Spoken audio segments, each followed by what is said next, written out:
I don't know how to undo this thing. I apologize again. Oh, stop. No.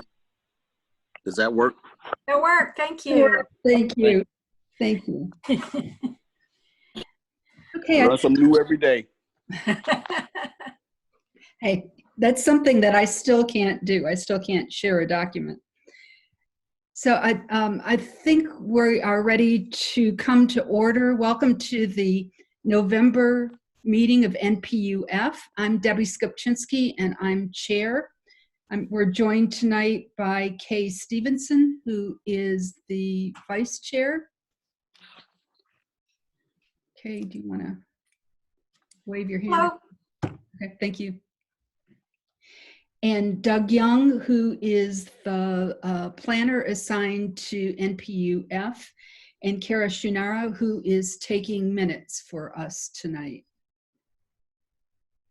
Hey, Doug. There are two agendas, and I've posted both of them in the chat for your reference. There's one that has a map up in the upper corner. That is the full agenda. And then there's also a consent agenda that we use, which are simple applications, which historically the NPU has approved with little or no discussion. If there are no objections, I'm going to move the consent agenda up on the agenda to just prior to the presentations, so those applications can be disposed of. A quick orientation for first-time Zoom users. When you entered the room, your audio was muted. Please stay muted throughout the meeting so that background noise does not interrupt the flow of the meeting. You can unmute on your screen or use *6 on your phone to mute or unmute when you want to speak.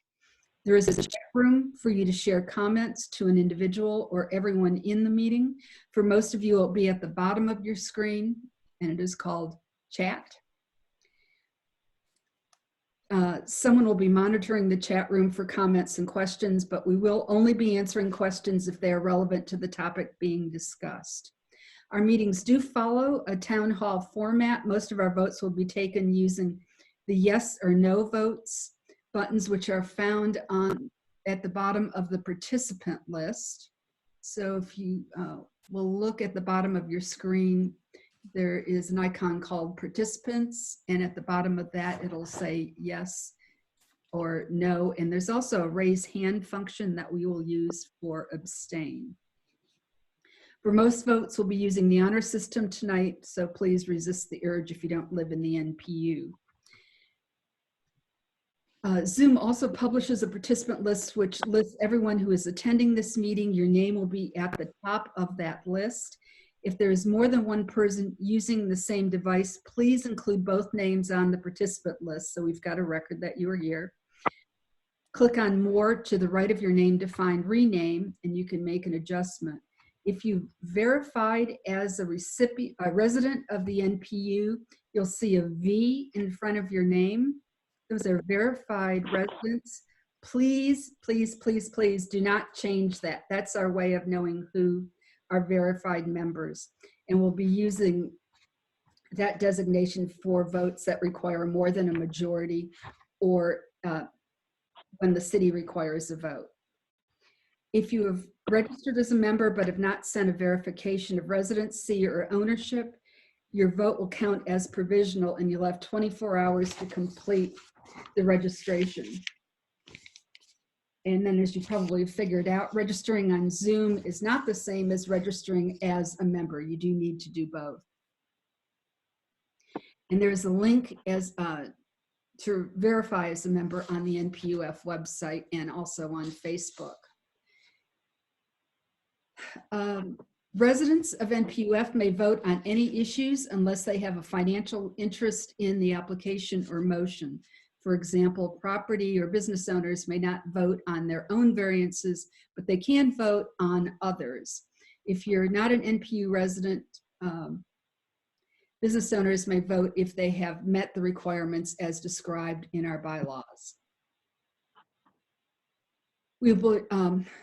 I saw a few folks have registered with the telephone number. Kay or someone will be checking in with you. We'd like to have your name so that we know who you are. rather than referring to you as by the last 4 digits of your phone number. So stand by for that. If you want to speak, please use the raise your hand function found on the participant screen, or if on your phone, hit *9. I'll get a indication on my participant list on who is asking to speak, and we'll call on people in order that the hands go up. Please stay muted until you're invited to speak, and then identify yourself so folks know who is speaking. Please don't wave your hand on the screen because there are just too many people for me to see it. Please keep questions and comments germane to the topic being discussed and respectful of everyone in the meeting. I'll be watching the time and may need to cut off discussion so that we can get through our entire agenda in a reasonable time frame. To allow all to an opportunity to speak, I'm going to ask that you only speak once on a topic unless you are asked for clarification or a question on previous remarks. There's also a reaction button that you should see at the bottom of your screen. This is for you to clap or give a thumbs up if you're so inclined and want to communicate that. And then so that we can all hear and we can get a good recording for the archives, it's important that only one person speak at a time. If you interrupt, you will be muted and the person that has the floor will not be able to be heard. 2 final reminders. All votes taken at the NPU are only recommendations to one of the city boards. These are just recommendations. And then finally, campaigning is prohibited at all NPU meetings. We just have a couple more elections left, and so that is our reminder. Have y'all have a copy of the agendas and have seen a copy of the minutes? The October minutes were posted on the NPU-F website, and a link was sent to those on the NPU mailing list and to verified members. Does anyone have any corrections or additions?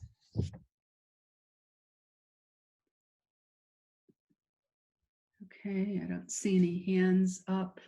What I'd like to do now is have a motion to approve the minutes.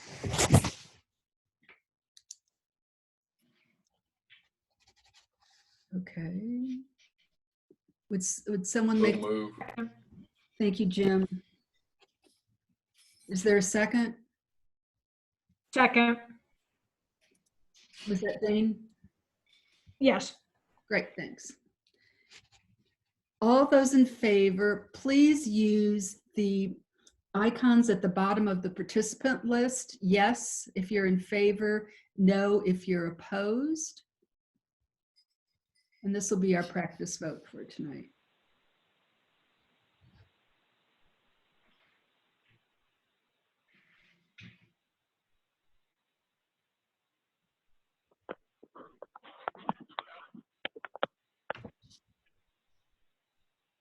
I see one person has voted no. Is there a particular reason for that?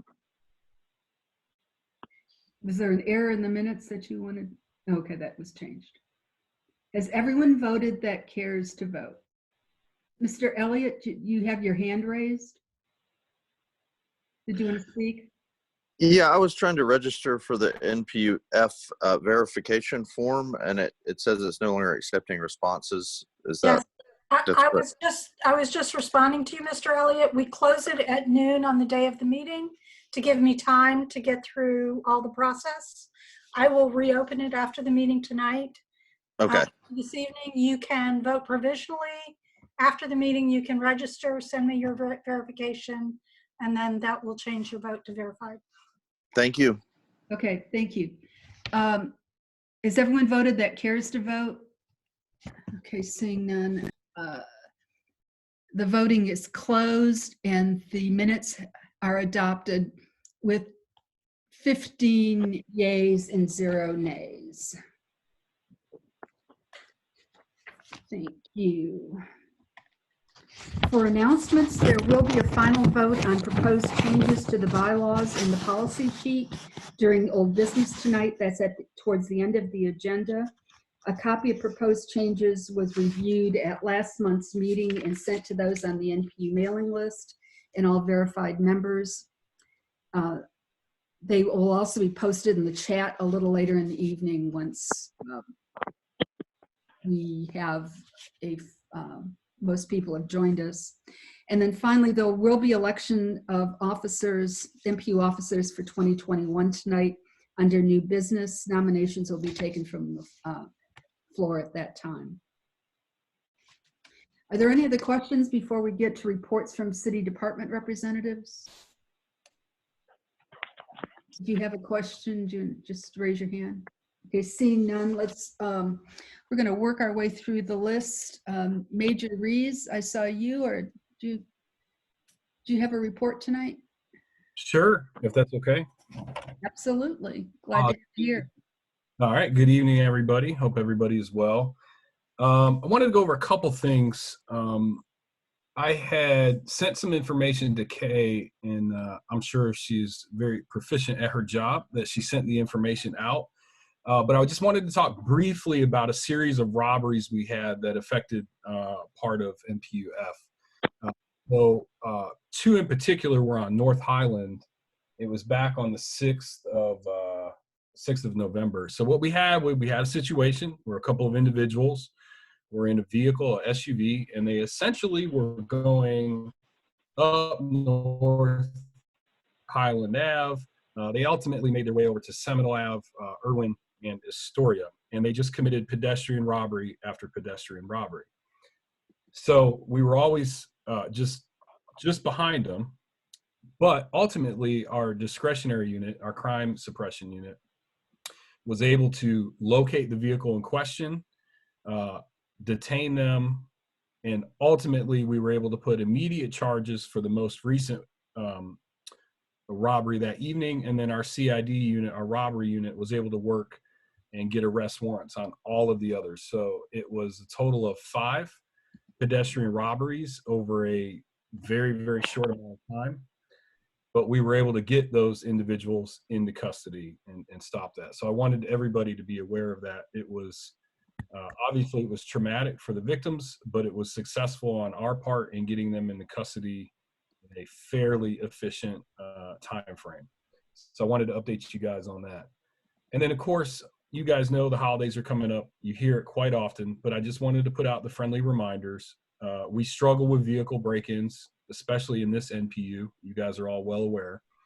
So when I talk about that, I just need you guys to work with me as we try and put our effort in and try and make your vehicles less of a target, right? And that means not putting things, not leaving things in there. Try not to leave your personal items in plain view. And most importantly, as we talk about in a lot of these public forums, we struggle with firearms being left in vehicles and getting stolen. So I would just ask that you secure those firearms if you feel the need to leave them in there when you're not in the car, whether that's a safe, a small safe that's tied by a shackle or a lock to the bottom of your car seat, something of that nature.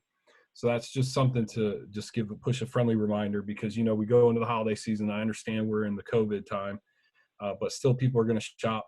You're going to have things in your car. And I just ask that you try your best to remember to remove them.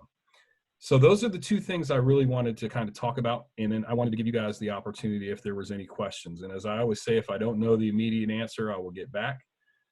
If you ask me something specific and I don't know, I can email you directly on that as well. So if there's any questions, I'm very willing to take them. I think Captain Singh is on from Zone 2, from the Zone 2 side as well. So I don't want to steal any of his thunder, but if there's anything specific for me, I can try and address. I'm open for questions or comments. Does anyone have anything for Major Rees? I'm not actually sure if this is for Zone 6 or Zone 2, because I'm never sure with Amsterdam Walk where the dividing line is. That's the shopping area that's between Monroe and the park at Amsterdam. But I was told by Radslav, who owns Urban Body Studio there in Amsterdam Walk, that he had 2 of his members carjacked in the last 3 weeks.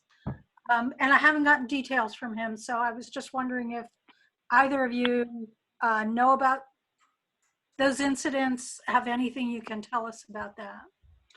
You know, unfortunately, Kay, I don't want to speak for Captain Singh, but I don't have any information on that. But I will find out, look it up, and if it's on his side, he'll do the same. So there's in Jags in and out right around there. So Singh, you got anything on those or no?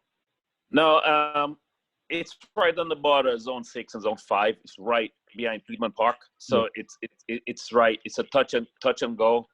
But we'll communicate back to the NPU as to what information we have, because what we're doing is sharing the information in a triple cut between Zone 2, Zone 6, and Zone 5. So we'll follow back up with you on that. Okay, and if I can get more information from the business owner from RAD, I'll pass that back to you as well. That may help you to track it down. Yeah, okay. I'll be able to look. We'll get the information. I'll get it to you. That's not a problem. Great. Thank you. Yep. John Wolfinger, Yes. go ahead. Okay, thank you. John Wolfinger from Virginia Highland. For many years now, I have been the collection point, my front porch has been, for the Zone 6 toy drive. Haven't seen anything yet for this year as to whether we're still going to have this activity or not. I need to clean off my front porch and get ready to collect toys. Okay. Yeah, I think we're having an element of it. Obviously, with COVID, I think things are going to be slightly different. So if it's okay with you, I'm going to put my information in the chat again. If you could just email me if you're comfortable with that, and then I'll get you all the appropriate information, and then we can work out, whatever you guys have done in the past. I think we'll be able to apply for you this year, even with good. some restrictions. Okay.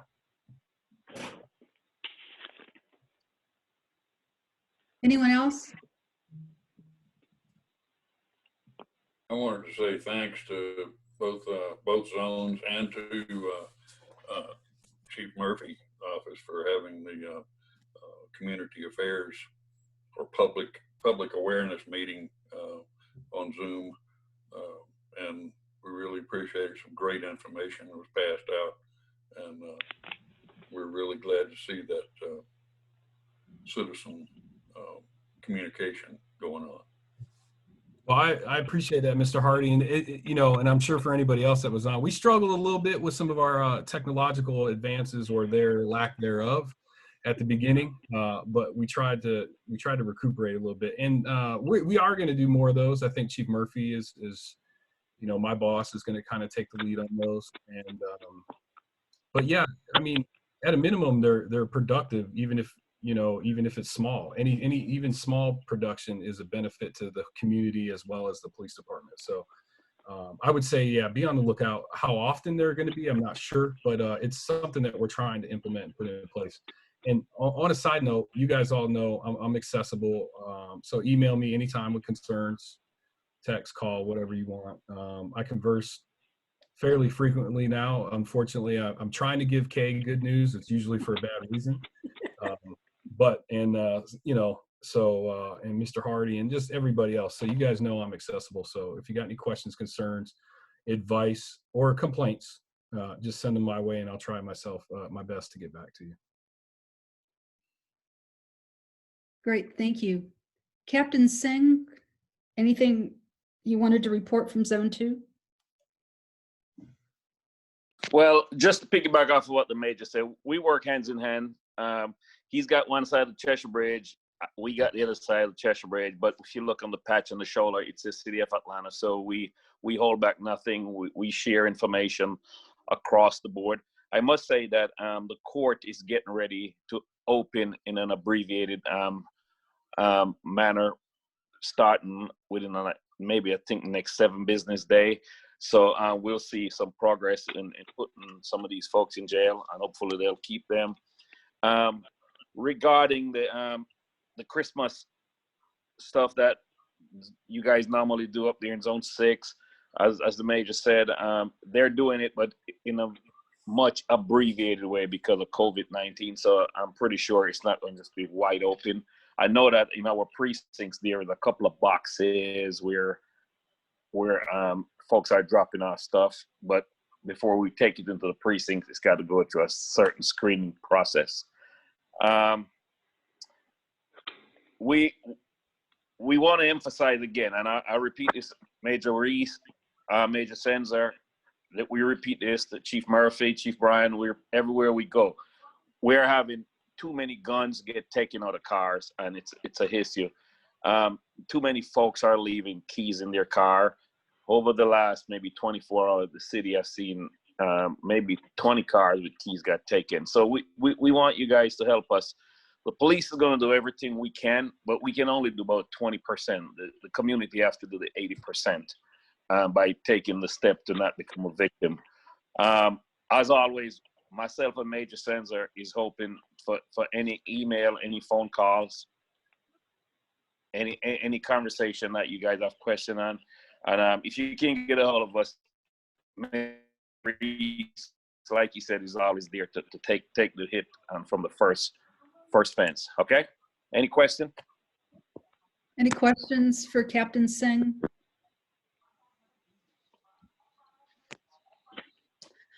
I don't see any hands raised, Captain.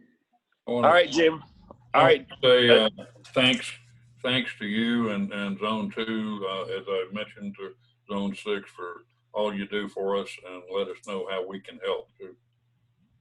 Besides, all right, Jim. Our car is clean. Thank you. All right, boss. Bye-bye. Great, thank you. Is there anyone here from Atlanta Fire? I didn't see you on the participants list, but there's one phone number. Okay, anyone from Fulton County Prosecutor? MARTA Police, Office of the Solicitor? I will just mention, Debbie, I had a note from Naomi that she is no longer the Zone 6 community prosecutor, but she did not tell me who the new person is. So I expect there's a lot of chair shuffling going on with the new DA coming in. So it may be a couple months before we have somebody from the DA's office. Oh, okay, thank you. Oh, follow up with her. Because I don't think we had a Zone 2 prosecutor. Okay, Barbara Dougherty from Atlanta 311. Always glad to have you here. Hi, Debbie. Thank you so much for having me. Real quick, y'all, I'm Barbara Dougherty. Once again, I'm the Community Affairs Coordinator for ATL 311. I know most of you probably have seen my face before by now. I did post our contact info in the chat. I'm just going to read through it for those people who are joining us on the phone, and then see if anybody has anything they need me to check up on. So as I said, I'm with 311. We're the non-emergency call center. So it works like 911 for non-emergencies. You just, anytime you want to report potholes, leaks in the street, questions about your water bill, just dial 311 inside the incorporated city. Our agents are available Monday through Friday, 7 a.m. to 7 p.m. They're all working from home. We have about 50 agents and they answer around 3,000 calls a day. So we just ask that you're kind to them. Aside from that, our full phone number is 404-546-0311. Again, that number is 404-546-0311, but you should just be able to reach us by dialing 311. So at any time you can visit our website and report to us there at atl311.com. You can also email us and report to us that way, attach pictures and videos at atl311@atlantagA.gov. Again, that email is atl311@atlantagA.gov. We have a great app. You just search ATL 311 in the app and Google Play stores, and we have a an amazing social media team. So if you don't feel like waiting on the phone to talk to somebody, you can hop onto Facebook, Twitter, Instagram, Reddit, Nextdoor, Snapchat, and send us a message there. So that's one of my favorite ways to contact us. Does anybody have any questions or concerns or things they need me to check up on? I have one quick question. I apologize, Debbie. I can't raise my hand because I'm a co-host, but I have one quick question. I've been hearing that that citizens are going to be able to contact the pre-arrest diversion program through 311 as an alternative to calling 911 for a police officer. Do you have any information on the timeline for that? Unfortunately, I don't have any information on the timeline, but it has been in the works for several months already. And I think everybody's pretty much on board. We're just kind of waiting for next steps. So I don't have an exact timeline for you, unfortunately, but I know they just had a meeting about it again last week and everybody's eager to get that going. Great, thank you. Yeah, you're welcome. Okay, is there anybody else? I don't see any other hands. Thank you, Barbara. You are so welcome. And if anybody thinks of anything to ask Kay or wants to ask me later, I'm sorry, to Debbie. Debbie, you have my email, so just feel free to reach out to me if anybody thinks of anything later, okay? I will, thank you. Very welcome. We'll see you later. Alrighty, have a good Thanksgiving. Thank you, you too. Spence Peck from Watershed Management. Good evening, everyone. This is Spencer Peck. I'm an environmental policy specialist with the Department of Watershed Management and the ambassador for NPU-F. Obviously, I've got some talking points and a few graphics here that I'll share with you. Sure, go ahead. I've got, I just put my contact information in the chat. My phone number and email address are there, as well as the department's. Jump into our talking points.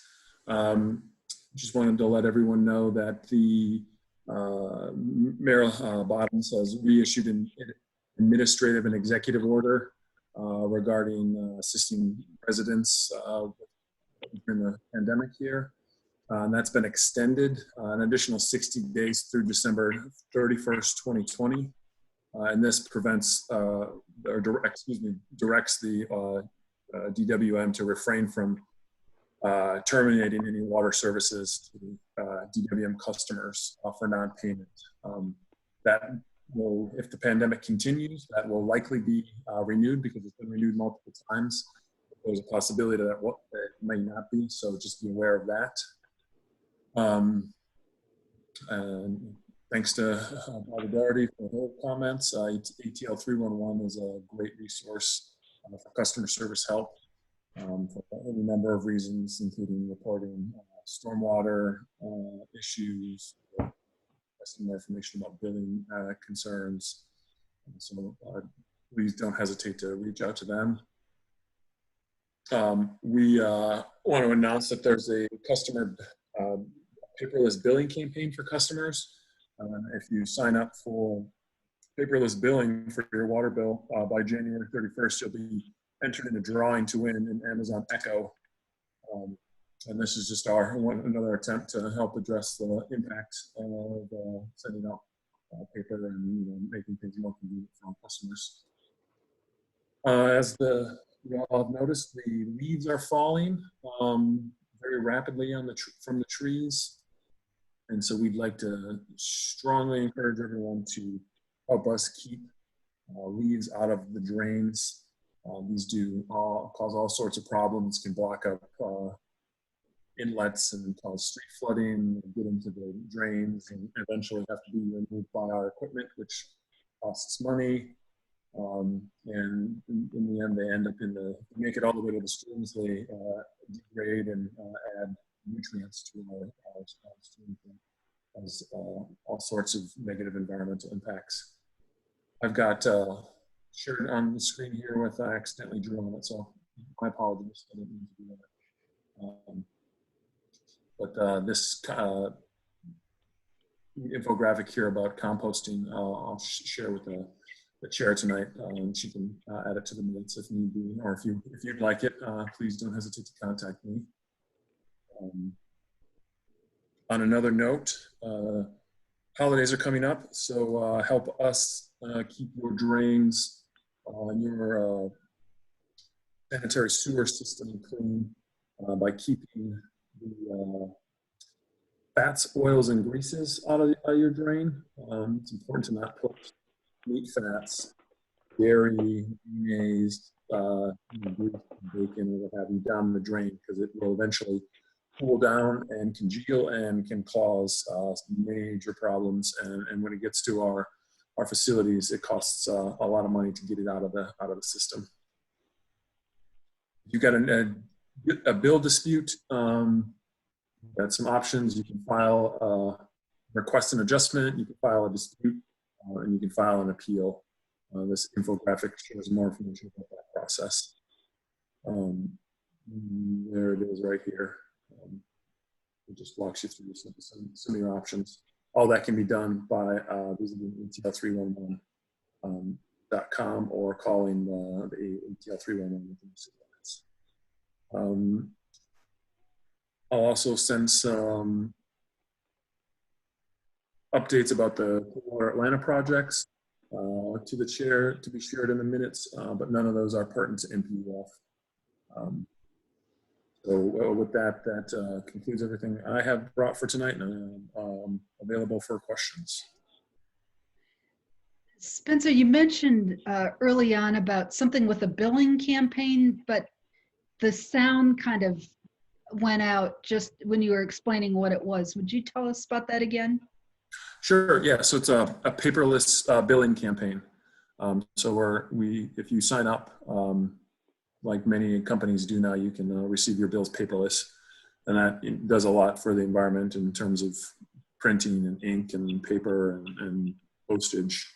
And if you sign up for this campaign by January 31st, 2021, you'll be entered in a contest to win a Amazon Echo. Oh. And what about those that are already signed up for paperless billing? If you're already enrolled, you're automatically entered. All right, great. Great question. Right. Any questions for Mr. Peck? Okay, thank you. All right, thanks everyone. Appreciate it. Is there anyone else that's here from representing a department of the city? Officer Byrd, APD Code Enforcement. Officer Byrd, do you have a report for us? Yes, ma'am. I tried to share it early, too early. I apologize. First of all, thank you, Madam Chair. I'm stepping in this evening, filling in for the officer that's normally assigned to this NPU. I do have a report to attach to the NPU, which I'll provide shortly. It only has roughly about 35 cases that have been resolved between September through August through November. I'll provide that shortly. One thing I would like to let the NPU know is that during the fact that we're under the COVID protocol in the city of Atlanta, we have limited officer involvement with within the community. We're not doing interior inspections, and we're doing limited exterior inspection. Right now, the only thing we're doing is having inspections involving cases that are involved in court. For all court cases that have been pending since 2019 just started as of today. So we're trying to play catch up on that. With that being said, with the number of officers we have that cover the city of Atlanta, we only have roughly about 5 officers that are out in the field filling those spots, doing the re-inspections and things of that nature. So we ask for your indulgence and your patience as we're trying to move forward and bring the city up to speed. With that being said, also in addition to that, I should say, when you call into 311, you have or you can get on online with 311. If you have a violation, and you can use your camera to provide us with photos of the violation, so that can help us help you in regards to that, to the assigned officer, knowing what it is that you're calling in about. Or but if you have questions, you can contact Supervisor Bryant, Deidre Bryant, using 311 to contact her in regards to any questions you may have. I apologize. So any questions that you may have regarding issues in NPU. At this time, I'd like to open up to the community in regards to any questions you may have that I can forward on to Supervisor Bryan or the covering officer, the officer who covers this NPU. That's Officer Ferguson, right? No, ma'am, not in our department. Oh, okay. Oh, all righty. Does anyone have any questions for Officer Byrd? Yeah, I do. When's the court gonna look at the old in-town suites problem? Well, sir, any specifics? I don't have any information on at this particular point in time. Again, the courts just opened up today and are playing catch up from 2019 to present. So again, we beg your your patience during this time as we're trying to get up to speed. It is kind of chaotic for the residents as well as the violators, as well as the city employees. But we're trying to bring it all together so that run as smoothly as possible. Officer Byrd, is there a way that we could look up that information ourselves? Well, I would suggest that you contact maybe the solicitor's office and ask specifically that question. That would be something that they would be able to entertain more specifically regarding the in-town suite situation. Okay. Okay. Are there any other questions? June Newmark, I see your hand. Question. So let me just understand this. I turned in a code enforcement violation on Friday, but what you're saying is nothing will be done right now about that. You're not going to send a letter to the owner or to the business at this time. No, ma'am. No, ma'am. No, ma'am. Please don't misunderstand that. No, we will. We are engaging in cases. We're just not doing certain types of inspections that expose either ourselves or the community at large. What we will do is most of our officers are working from home, such as myself. And what we do is once that case is assigned to the officer, that officer will let it go through the research department. The research department will verify the ownership, provide the officer with that information. The officer would then reach out to that individual owner or owners via telephone and through correspondence, giving them a time frame in which to bring the property into compliance. If they fail to do so, at this particular point, we want to try to continue to do that until we're told that we can start writing citations again. So yes, ma'am, we are reaching out to the owners. Thank you. Any other questions for Officer Byrd? Okay, I think we're good.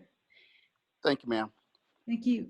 Is there anyone else that represents a department from the city or county? Okay. Yes, Officer Ferguson, Code Enforcement, City of Atlanta, Solid Waste.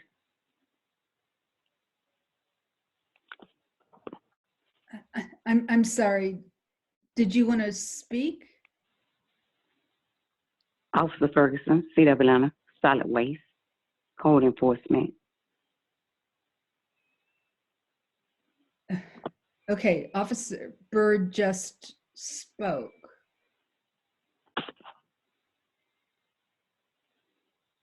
I believe she said this is Officer Ferguson. Oh, Officer Ferguson, I'm Yeah. sorry. I'm sorry, Officer Ferguson. Yes, that's right. With Yeah. solid waste. Yeah, did you have a report? No, I do not have a report, but I wanted to discuss with you guys that we are on schedule with collection as well as we're out patrolling the area as well in the NPU-F. We're removing all the illegal dumps. We are patrolling all illegal dump sites in the city of Atlanta. We do not have any in Service Area 5. And we also remove all illegal signs off the right-of-ways as requested, and as I patrol the area and I see them, I will remove them myself. Okay. And we also improving on residential book collection, and all book items must be placed out on the scheduled date, that which you must call in to make an appointment for the collection crews to come out and remove the debris.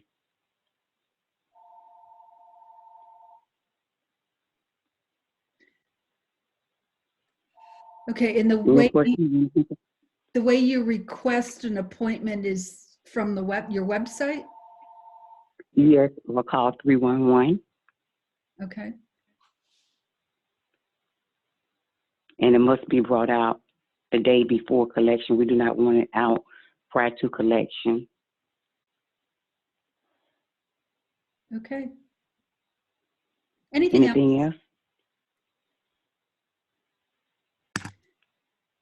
Okay, thank you very much, Officer Ferguson. Glad to have you here. Is there anyone else here that represents a department from the city? Thank you guys, and happy holidays. Thank you.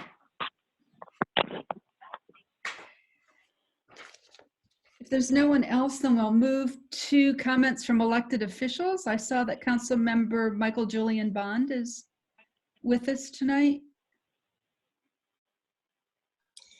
Hi, this is Councilmember Bond's aide. This is Dana Dodds. He took a call right now. He's still on, but he had to take a call on his phone. So I want to apologize. I'm in NPU-Y also. So they had me to speak at this very moment. Okay. Did you want us to hold off and having you speak?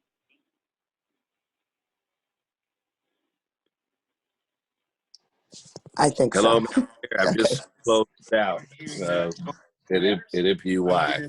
I want to say good evening to all those at NPU-S. Is this appropriate time for me to speak? Sure, go ahead. Thank you very much for allowing me just a moment. I just wanted to give you all an update of what we've been doing in the Post 1 office. We've continued our COVID outreach during the pandemic. We had an incredibly large event to the east of you in East Atlanta this past Saturday in partnership with the Omega Psi Phi fraternity and the Greater Piney Grove Baptist Church with Reverend Flippin. We were able to serve over 1,100 families with turkeys and other foodstuffs, and we're continuing to do COVID-19 testing throughout. I myself have been tested about 5 times, and every time you get tested, it's really just a snapshot of where you are, because you could go 10 feet and be exposed to someone else. But I just want to encourage people to do so. We're going to have another event in December. We're trying to decide, try to nail down that date. But we're in partnership with the Fulton County Board of Health. We're also providing free flu shots and flu shot registration for children. So we want to make sure people are doubly covered. Also, we're having a Post 1 at Large town hall meeting this Wednesday called it's on the mic with Mike, play on my name. But we'll have all the departments and city government represented. And of course, you can call in and give us your concerns, where you would like us to focus, and get any questions answered that you may have. And that'll be a Zoom meeting.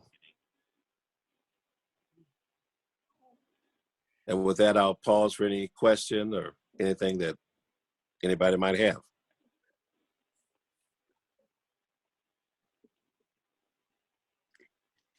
Anything exciting happen at today's council meeting that you want to share? Well, I'd be honest, and I'd have to say no. We were out of there within about 2.5 hours. It was a very brief meeting. We did, was introduced some key legislation that will come up in our committees next week and by our last meeting in December. We only have one meeting in December. It was introduced, our legislative package, which includes recommendations around street racing for the state legislature. And I know many of you who've been plagued by that will be happy to hear that. And so that is included in our legislative package, and we'll have a debate about that in the Finance Committee at the next available meeting. It's usually on that Wednesday, but I think Thanksgiving is next week, so it'll probably be rescheduled for the week after. But that's probably the highlight of it. Oh, and one other thing, the Council Members Boone and Council Member Faroki introduced the tennis services paper for tennis services for Parks and Recreation. So that will come up in the Community Development Human Resources Committee next Tuesday for debate.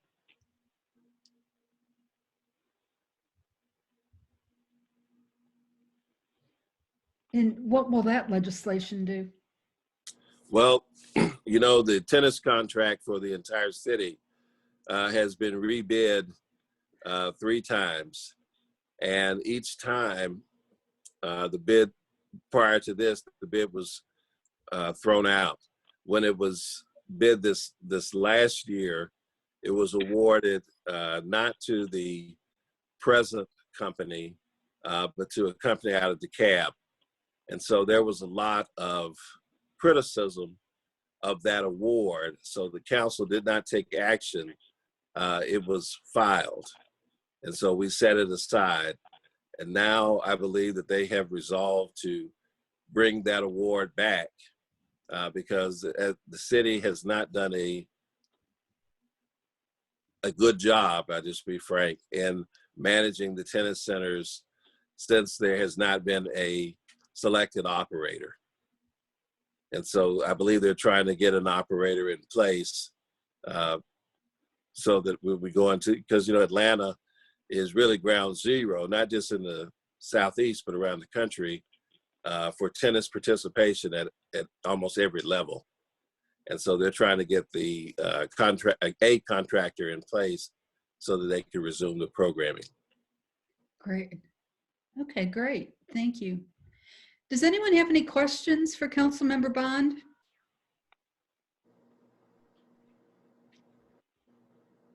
I don't see any hands raised. Councilmember, thank you for being at our meeting again this month. We appreciate your being here. All right, thank you very much. And if I don't see you, happy Thanksgiving. Same to you. Thank you. Okay. And Council President Felicia Moore, did you just? Yes, I am here. I don't know how Mr. Bond beat me. We just left another NPU meeting. I turned it on, he was there. But hi, everybody. I'll be very brief. My contact information is in the chat. So I don't have anything new. I will take your questions. I do want you to know that you can still contact your council people, and you can also talk, give public comment at our council meetings. That is taken the day before the meetings, and we play them live. It's still closed due to the pandemic, and we're still meeting virtually. We had a meeting today. And so the other thing I want you to know is the year went very quickly. So next week is committee week. The first Monday in December is our last council meeting for the year. And following that, on the second week of December will be the last committee sessions of the year. And we will then go on recess and will not come back in session until the first Monday in January. So I don't know where the year went, but it's gone. And some people are saying they're glad that it's leaving. So hopefully have a different 2021. So that's all I have. If you have any specific questions, I'll be more than happy to answer them. Rich Sussman. Raise his hand, I think. Council President Moore, I was glad to hear Councilman Bond mention that the street racing issue is being put into the legislative package. Will that be finalized in December, or will you still be working on it in January to get it ready for the legislative session? What's the timing on that? Okay, so I've had a couple of meetings with state legislators related to that. I think the council did pass today the resolution asking for it to go into the package. And I think that's good because we need them to look at it. There may be some issues with impoundment and confiscating or seizing vehicles that I wasn't aware of that may not make that happen, but I'm going to be in another meeting. As a follow-up, we're looking at maybe the points, assigning more points on licenses or maybe taking away licenses, as well as we're now trying to get them to also focus on state law to make sure that we can adequately enforce the noise ordinance part of it with the mufflers to make it more enforceable, because some of them aren't even racing. If they're just driving down the street, they are very loud. So the legislature, as you know, doesn't meet until January. So none of that will happen until after they meet, and hopefully we'll take action and figure out how to take action. But in the meantime, I do know our police department in conjunction with the state patrol has been doing the best they can to try to enforce what laws we have on the books now.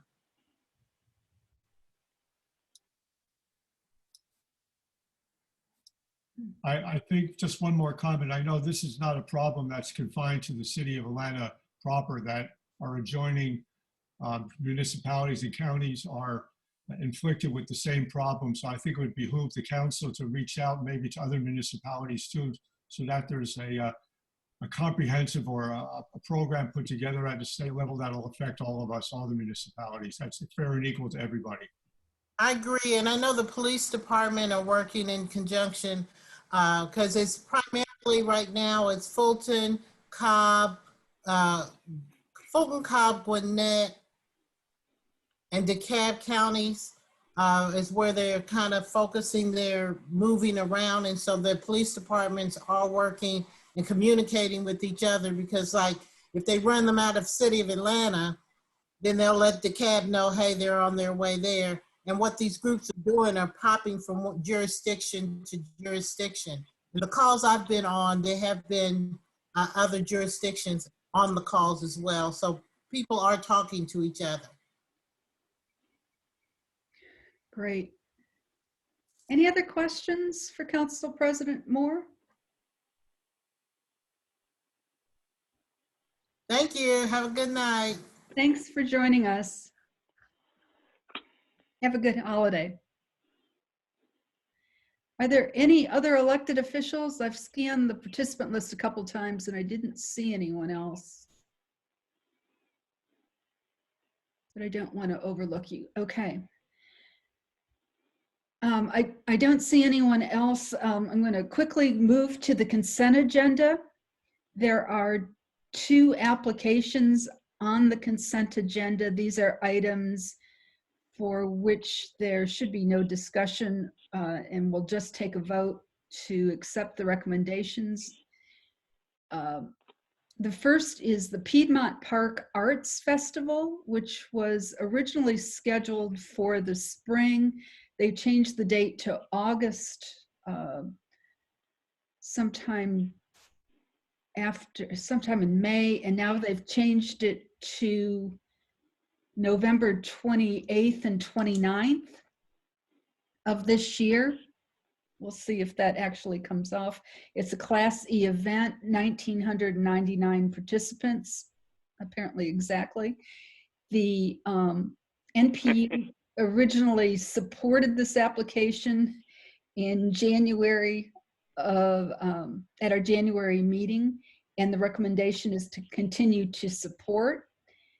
There is also one BZA application. This is V2139, 249 Elizabeth Ann Lane. The applicant seeking a variance to reduce the required southern side yard setback from 7 feet to 3 feet, reduce the required rear yard setback from 15 feet to 0 feet, and 3, to exceed the maximum lot coverage from 50% to 55% in order to convert a 2-car garage into an accessory dwelling unit with a single-car garage. Lindridge Martin Manor is asking that we defer this application to next month. Is there anyone who would like to have either one of these applications removed from the consent agenda so that they can be discussed? The applicants are not required to be here for these applications, but is there anyone that wants to discuss these applications? Okay. Is there a motion to approve the consent agenda? So moved. Thank you, Kay. Is Second. there a second? That was Rich. All those in favor of the motion to accept the consent agenda, these 2 items, please click on yes. If you're in favor of the motion, no. If you're opposed to it.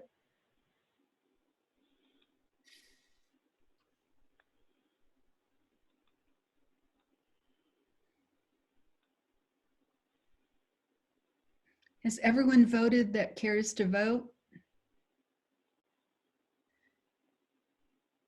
Okay, I'm going to close the vote. The motion carries 14-0. The next item on the agenda is a presentation from Atlanta City Design on housing. Is the person from the city here?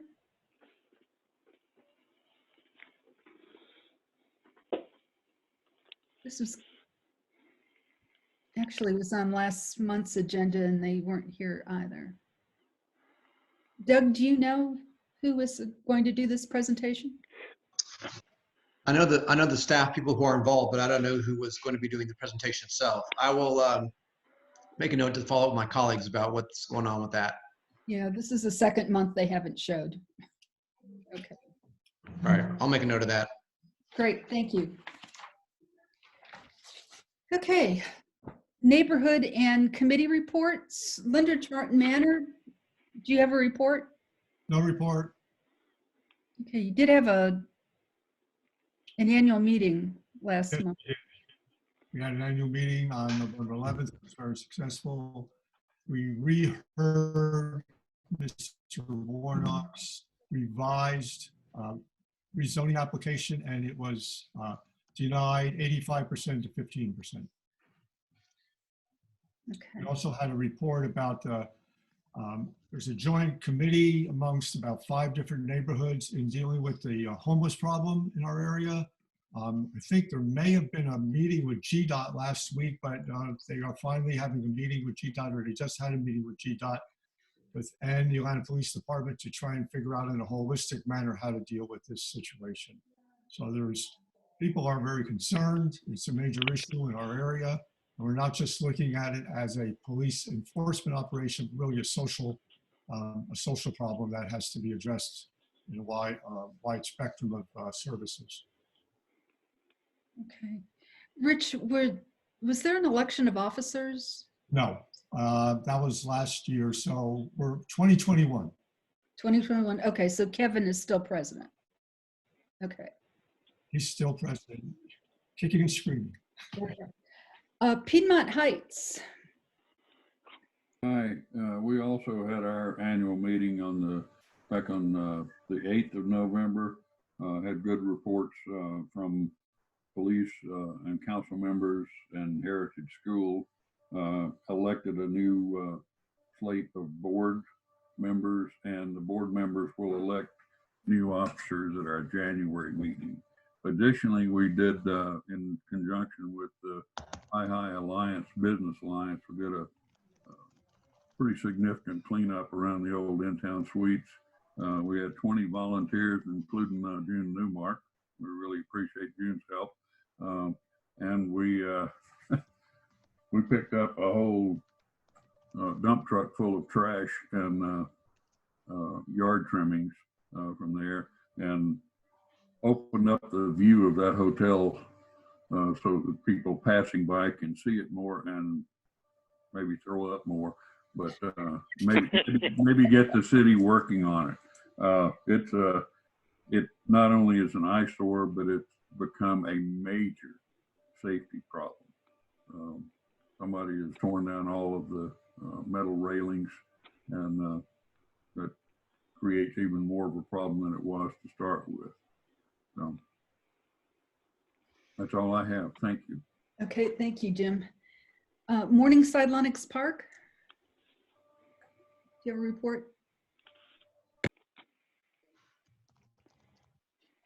We did have our annual meeting, but I don't think we actually have a report of anything. Micah, do you have anything? No, I don't know what usually it's reported, but excuse me. We did have an annual meeting. We held an election. They approved the slate. It's a diligent bunch. And was the new president elected? No, so Ben Nemo will still serve as president. Okay. We have several new positions, 5 new officers. But yeah, as far as y'all, Ben Nemo would still be the one to contact. Virginia Highland, thanks, Micah. Virginia Highland, do you have a report? Just Virginia Highland had their annual meeting in September. In October, the board, our board selects their own officers, and for this next year, they all remain the same as they were last year. And just a reminder that the Civic Association has canceled all of our activities for the remainder of the year, so there'll be no tour of homes. We will not be doing the holiday event in the park and those sort of things due to COVID. And we'll just hope for a better 2021. Yeah, let's hope. Thanks, Kay. Edmund Park. Is there anyone here from Edmund Park? Okay, no report. The Emory CDC area or Druid Hills? Our friends. Not hearing. Is there a Parks, Trees, and Environment report?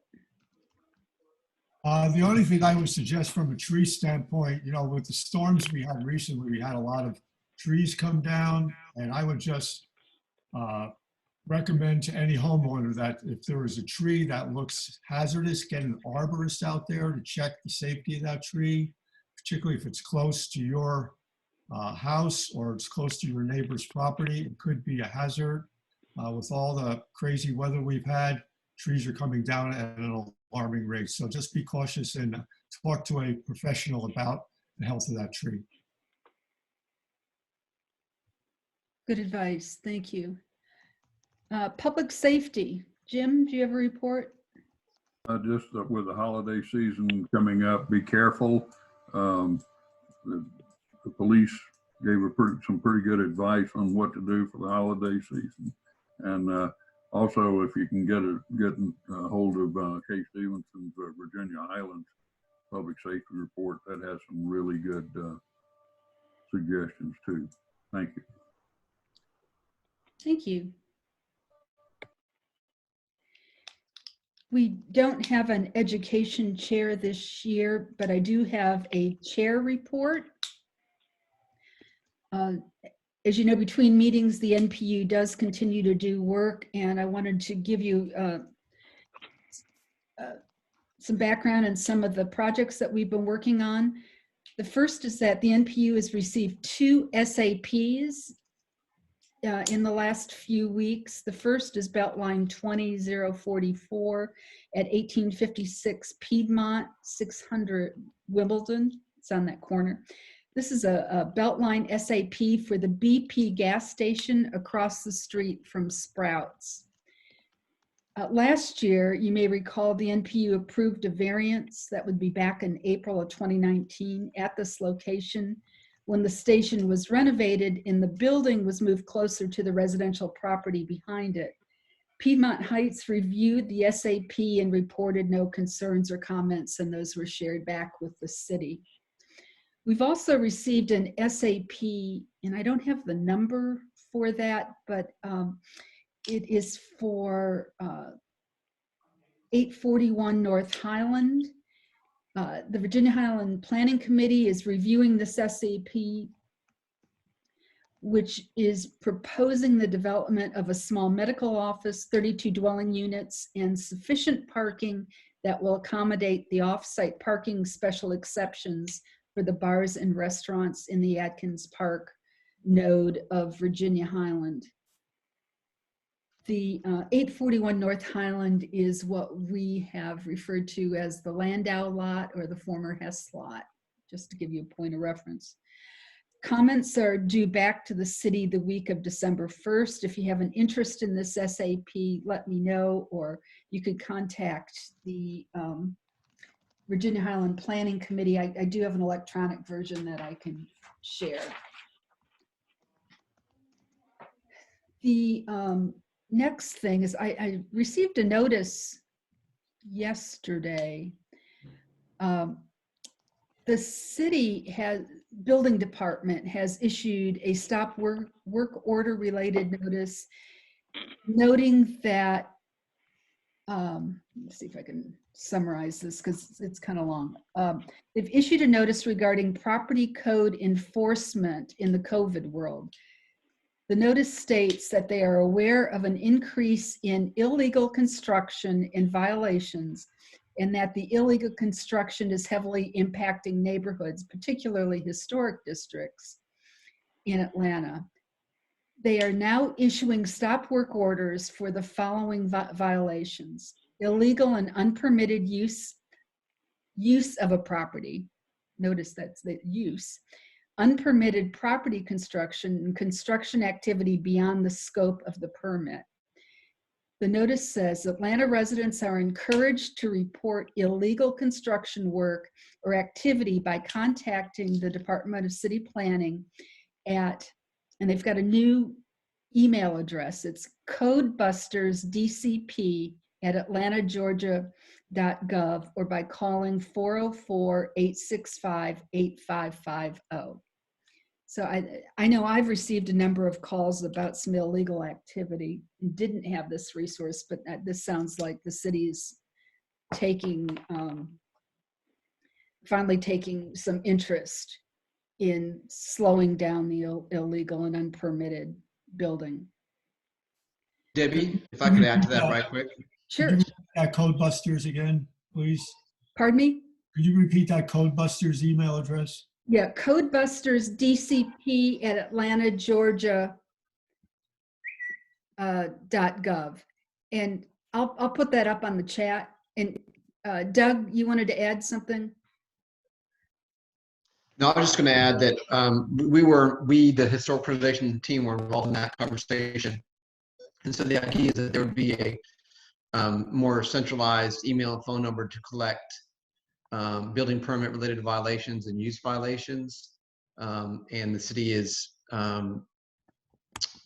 working to get a group of folks in a more sort of organized fashion to respond to those. I will note that a lot of that was generated from our concerns that we hear from our constituents and historic districts. We know the issues all over the city of Atlanta. So we're very excited about that from our little part of the world. If you had anything to do with it, you are all angels. Thank you. That is,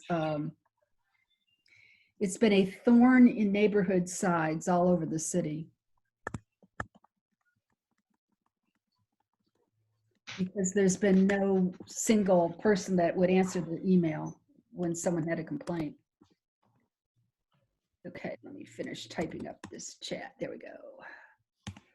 So I've just put on chat the Codebusters email address and also a phone number that you can call. A couple more items in the chair report. Several months ago, we received a report from Courtney Smith regarding the renaming of Grady High School. And a recommendation was made to the Atlanta Board of Education, but was deferred at their last meeting while they survey students for their, to get input on their preference on a proposed name. A companion committee has been established to rename the Grady Stadium. And I was asked to sit on this 5-member committee, which is chaired by Michelle Olympiadis, who is our school board member in our part of the city. I am representing both NPU-F as well as APAB, since the stadium is actually a citywide facility. Watch social media and your emails asking for community input on naming suggestions. We're going to be starting that process soon. A Google Form survey will be available to provide suggestions and comments. At the first meeting last week, it was established that the name of the stadium will not be the same as the school because the stadium is a citywide facility. And the current proposed timetable is that a decision will be made at the end of January, which will take us through the holidays. Any questions about that? Rich, I see your hand up. Was that from the previous? Before. Okay, great. One of the reasons why I was asking about new contact presidents for the civic associations is that the city is updating the 2021 neighborhood directory in January, and I'll be surveying the neighborhoods to get their contact information as soon as I know what information the city needs to go into the directory. And then finally, the November APAB meeting will be held on Saturday. On the agenda is the 2021 elections and 2021 bylaw changes. And that's it for my report. Doug, I just realized that I skipped over the planner's report. Did you have a report? I do indeed. Thank you. As Debbie mentioned, the department is currently working on 21 neighborhood directory update. Please, Debbie, we do have those go to Tony McNeil, any of those updates. I don't know if you want to collect those for NPU-F and then send them in all at once, but that's who is coordinating the update of the directory. Right, I understand that, but they sent the email, but they didn't tell us what information they needed. You know, like okay, we need contact information for all newly elected NPU and neighborhood association officers. So name, email, and phone number, I presume. Yeah, well, they're not going to get everybody's name. If they want that, they can. It changes too frequently. Okay. Sorry. That's okay. The Department of City Planning finished and just released a comprehensive analysis of the historic preservation related activity it undertakes. It is called the Future Places Project. Is the first assessment in over 30 years. To learn more about that project and the recommendations and priorities that came out of that work, please visit atlfutureplaces.com. That's atlfutureplaces.com. And of course, that is near and dear to my heart because that is the group that I manage here at the City of Atlanta. So we had a lot of great information generated from about half a year's worth of community input and conversation. So please check that out. There's very in-depth reports, more technical reports that will only live on the website because of the interest in trying to not produce a gazillion pieces of paper. And in particular, I would note that there is a great analysis of the city's park system, including the parks system history, how it came to be the way it is, and then profiles of many of the parks in the city of Atlanta with short histories as well as historic photographs about each of those parks. So check it out at atlantafutureplaces.com. Then next month, the 2021 Community Impact Grant application process will open. Only MPUs can apply for the grant, and you're encouraged to, if you want to apply, go to the Grant 101 class on December 3rd at 6 p.m. And we're going to send more information about that class to the MPU leaders via email. That's Thursday, December 3rd. And then also, you might have seen already that we kicked off the comprehensive development plan update process at the end of October. And again, you can visit atlantacitydesign.com for more information about the next steps in that engagement process. That's atlantacitydesign.com. I'll put all this information in the chat in just a few minutes. And then, as you all well know from Debbie's regular reports, APAB has its next meeting coming up on this weekend, November 21st at 10 a.m. So any questions on that planner's report? And like I said, I'll put all the links in the chat for the different projects I just mentioned. Great, thank you. No problem. Any questions for Doug on any of that? Okay. Then it's time for matters for voting. The first item on the agenda is an alcohol license, Sprouts Farmers Market at 1845 Piedmont Avenue. It's a change of agent. Jane, did you want to pick up? Sure, thank you. Thank you. So tonight we have a pretty straightforward application for Sprouts Farmers Market in Morningside Lenox Park and adjacent to Piedmont Heights. Mr. Cornelius Lewis, who is present, is the new agent, proposed new agent, and he's accompanied by attorney Mindy Thompson with Sard and Leff. And this will be for a change of agent at a retail market to sell retail packaged beer and wine. Mr. Lewis does have 10 years prior managerial experience. Their hours of operation are Sunday to Saturday, 7 a.m. to 10 p.m. And NPU-F has not received any complaints regarding operations at this location. Mr. Lewis or Ms. Thompson, did you all have anything to add, or are there any questions for the applicant? Hello, everyone. Mindy Thompson with Sard and Leff. Good to see you all. Not much to add to what Jane said. Cornelius will be on site 50 hours per week, and there haven't been any underage sales or citations, period, at the Sprouts. All right. If there are no questions for the applicant, I'd like to make a motion to approve this application. Okay, thank you. Just to confirm, Mr. Lewis, are you present at the meeting?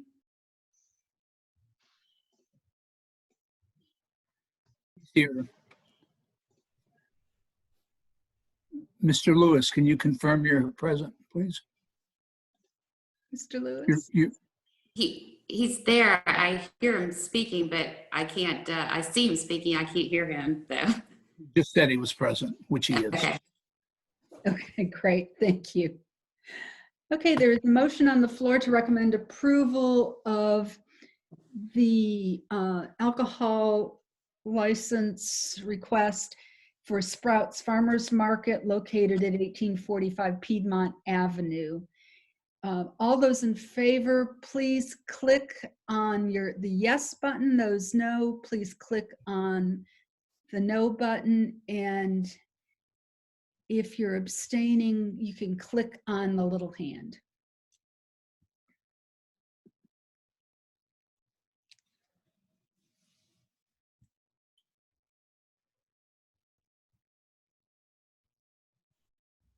Has everyone voted that cares to vote?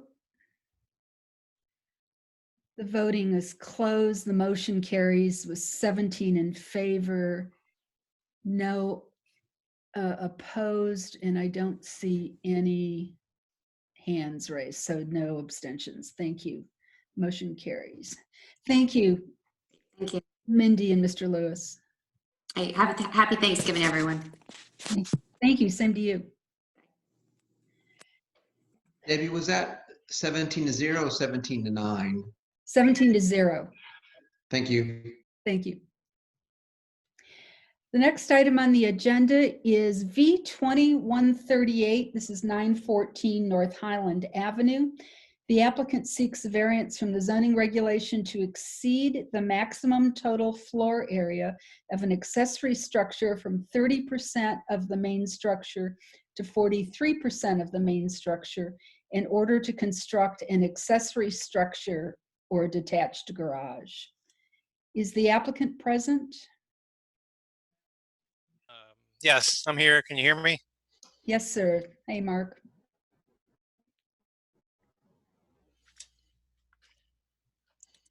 You're good. Okay. Do you want me to present? You want me to share a screen or just talk about it?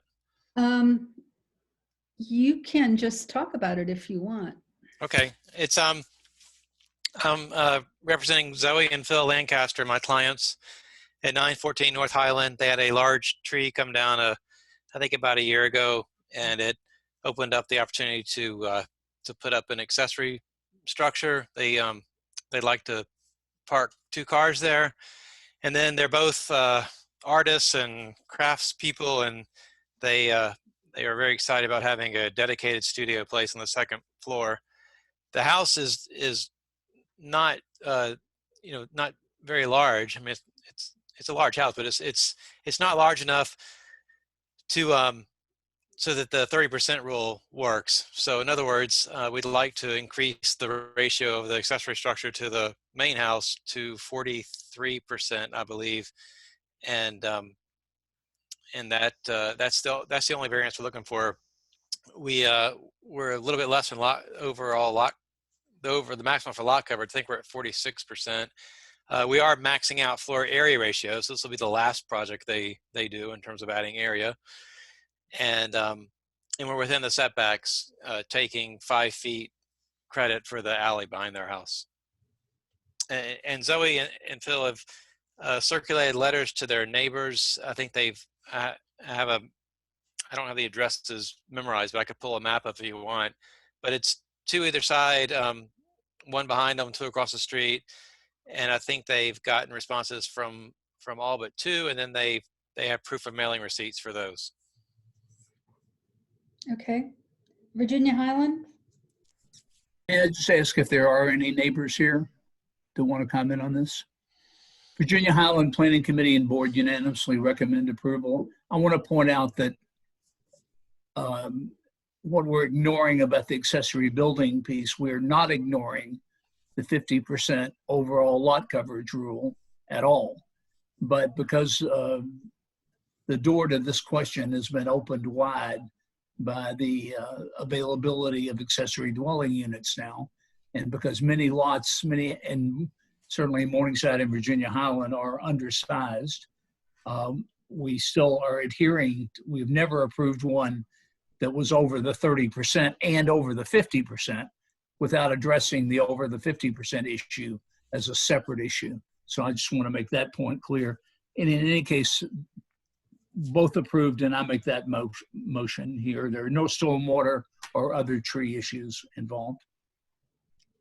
Okay, Jack, is there a second to that motion? Second. Thanks, Kay. Are there any questions for the applicant? Jack, you mentioned not over the 50, what's the 50%? Are you talking about the impervious surface or what are you Correct. It's not over 50% total. Okay. So that is not being ignored. Okay. It never has been. Okay. There have been a number of these in the last 6 months, and there are going to be more. Yeah, for sure. Any other questions for the applicant? Okay, let's vote on the motion, which is V2138. The motion is to recommend approval of to exceed the maximum total floor area of an accessory structure from 30% of the main structure to 43% of the main structure in order to construct an accessory structure. How many times can you say that? If you're in favor, please click on the yes icon. If you're opposed, click on the red X.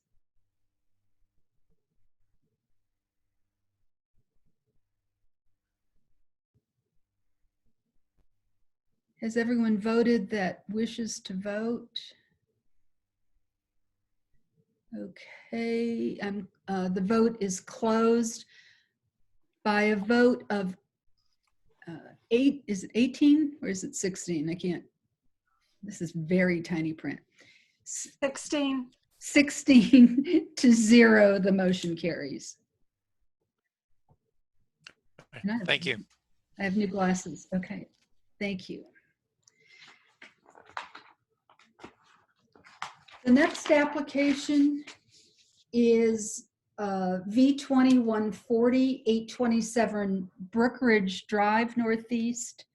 The applicant seeks a variance from the zoning regulations to 1, reduce the required half-depth front yard from 17.5 feet to 14.17 feet, and 2, reduce the required north side yard setback from 7 feet to 5.26 feet in order to build a new single-family residence.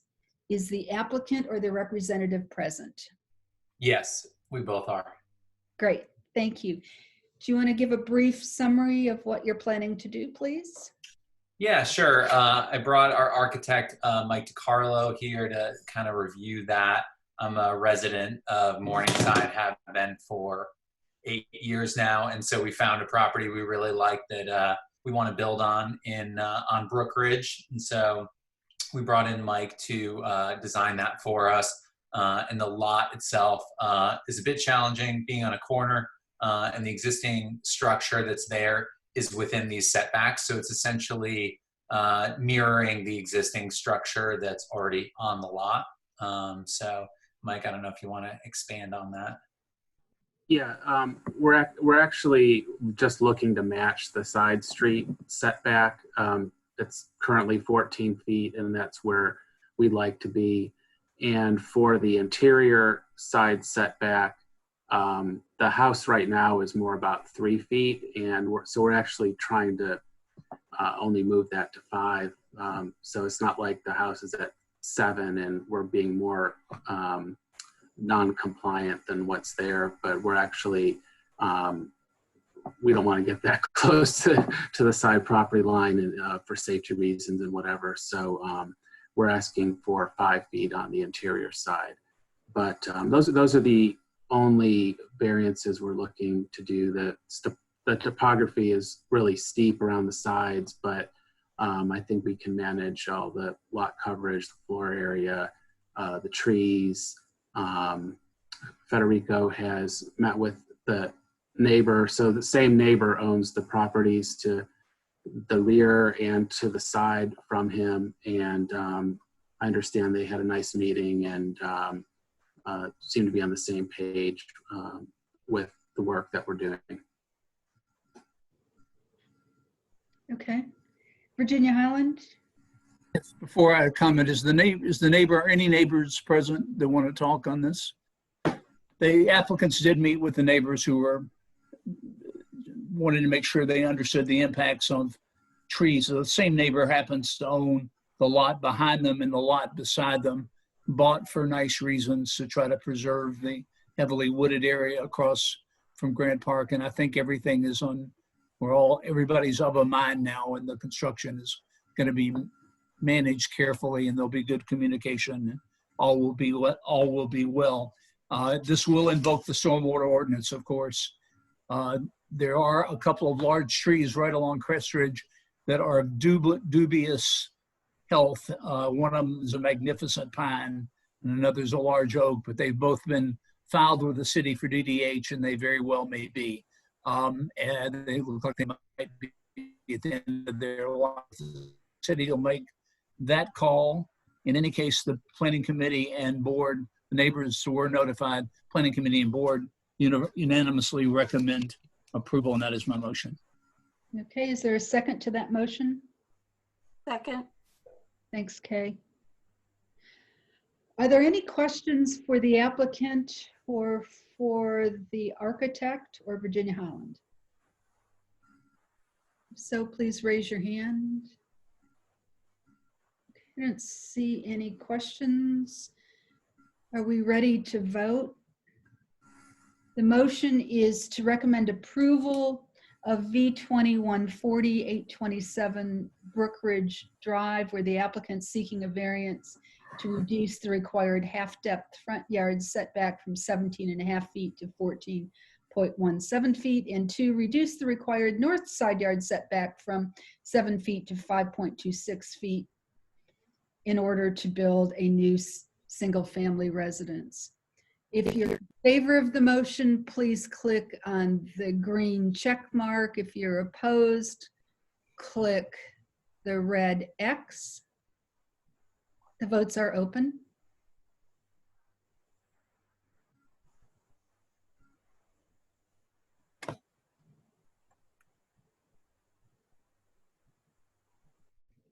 Has everyone voted that wishes to vote?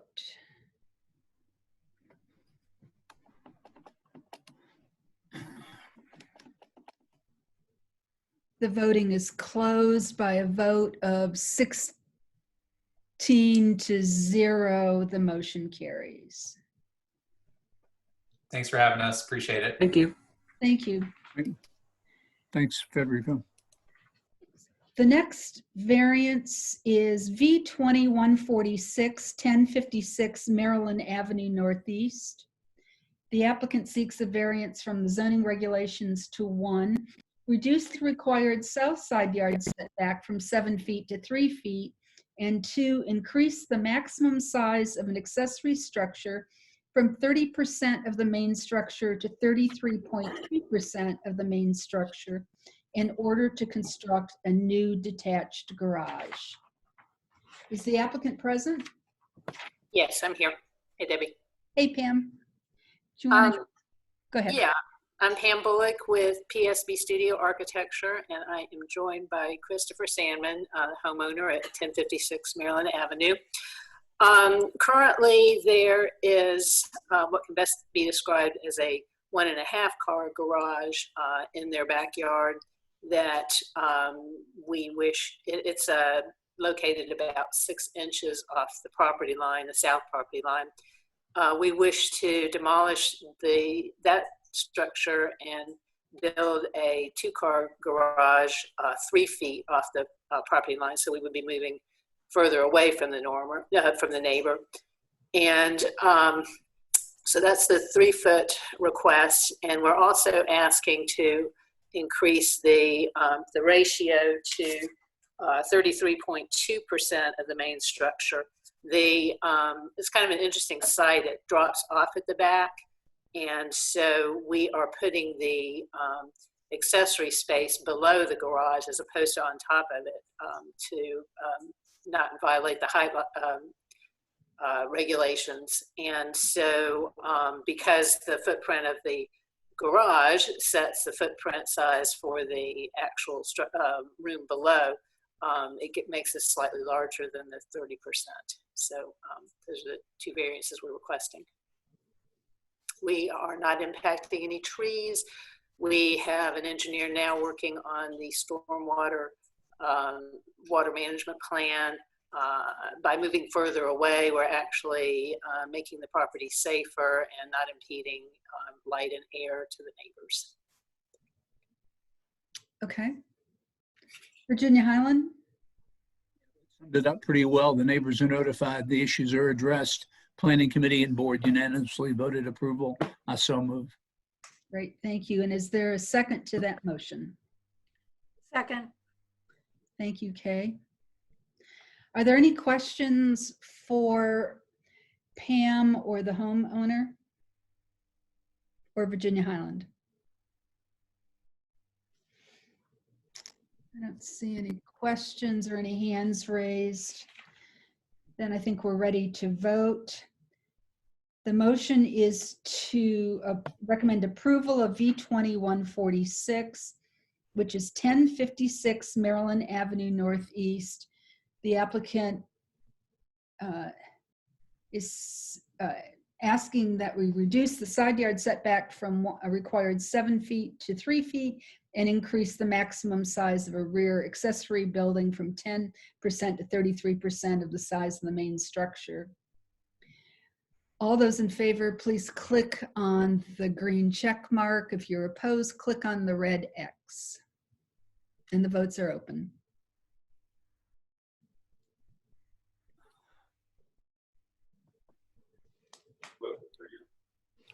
Has everyone voted that cares to vote?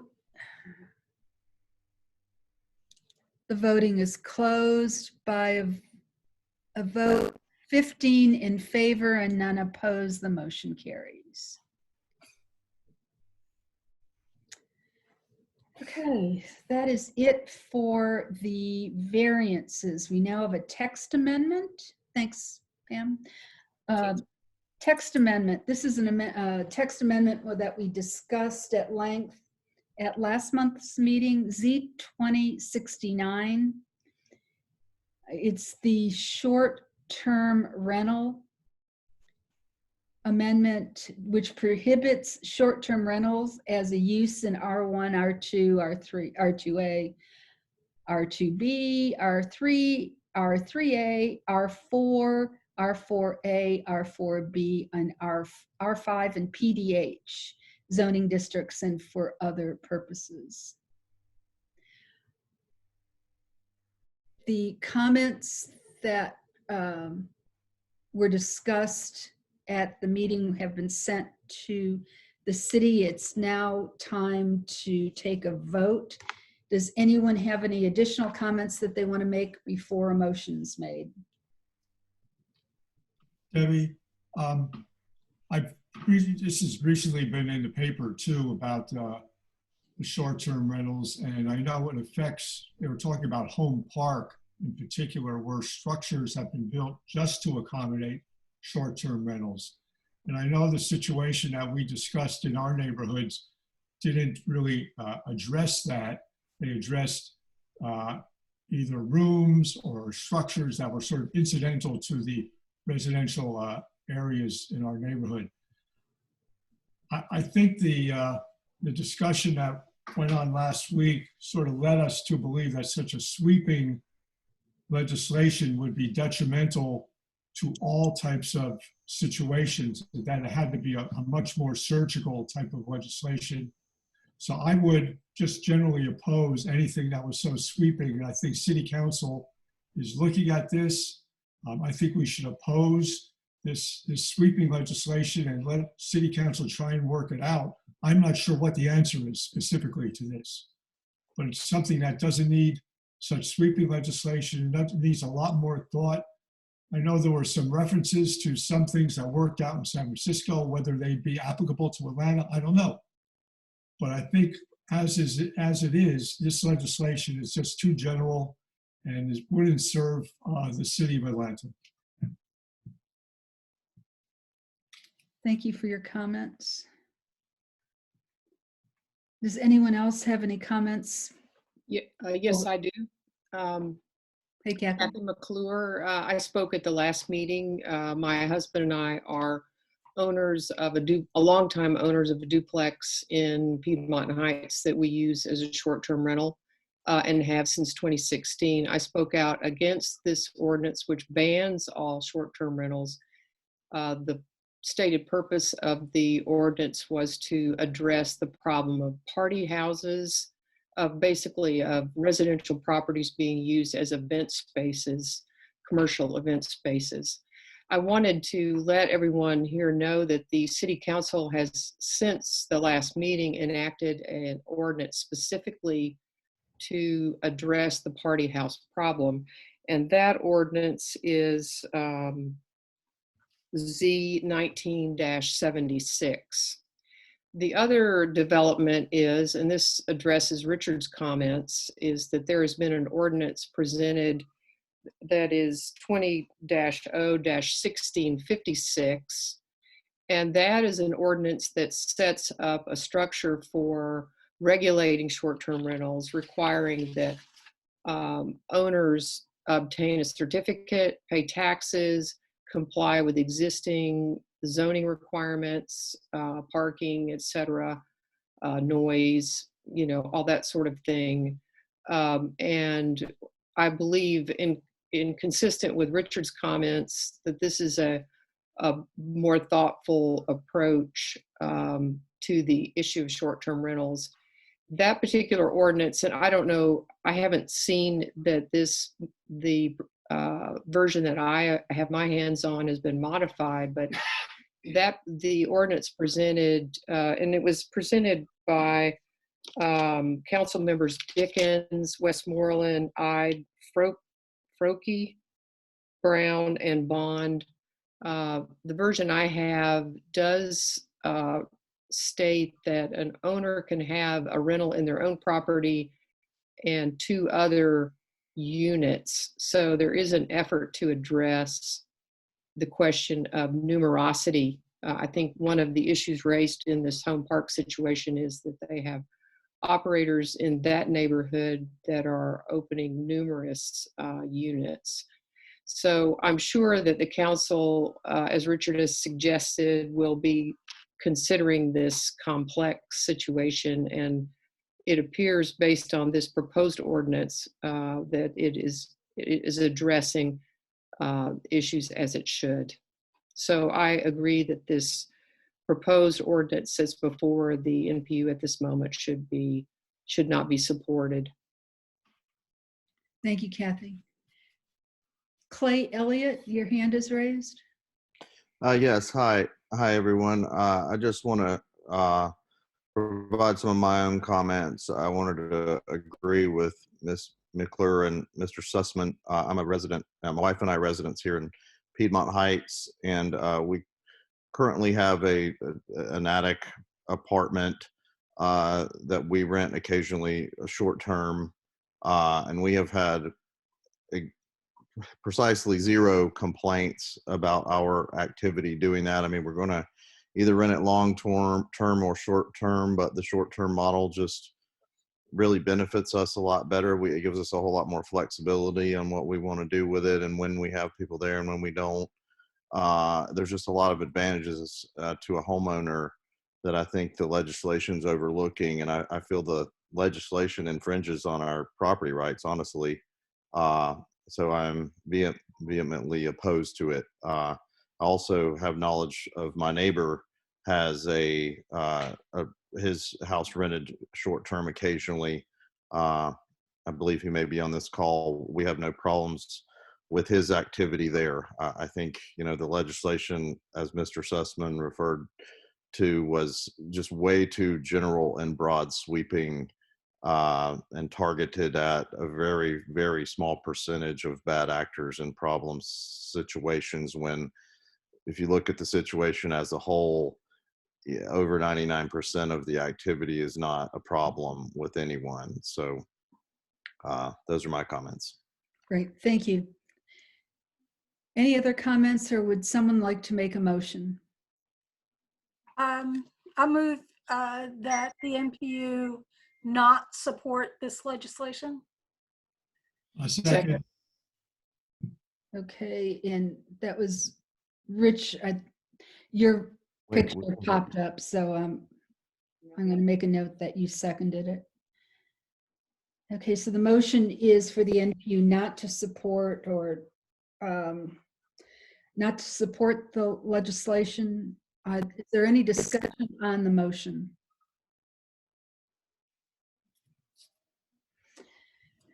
Seeing none, and I see no other hands raised, let us vote. The motion is to not support Z2069, the short-term rental legislation, which prohibits short-term rentals in residential zoning categories. All those in favor of the motion to not support, click on the green check. If you're opposed, click on the red X.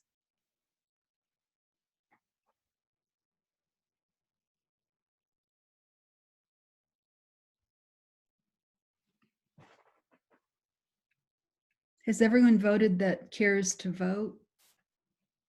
I don't see any other changes to the voting. The voting is closed by a vote of 18 in favor and none opposed. The motion carries. So a report will go back to the city that NPU-F opposes this, does not support this legislation. Thank you, and I'll also send back the additional comments. Thank you. Next item on the agenda is matters for review and comment. The Ansley Golf Club has a change of agent, and they have five alcohol licenses that are now being considered by NPU-E. They've come to NPU-F because we're within 300 feet of the location. Does anyone have any questions or concerns regarding Ansley Park and their alcohol licenses?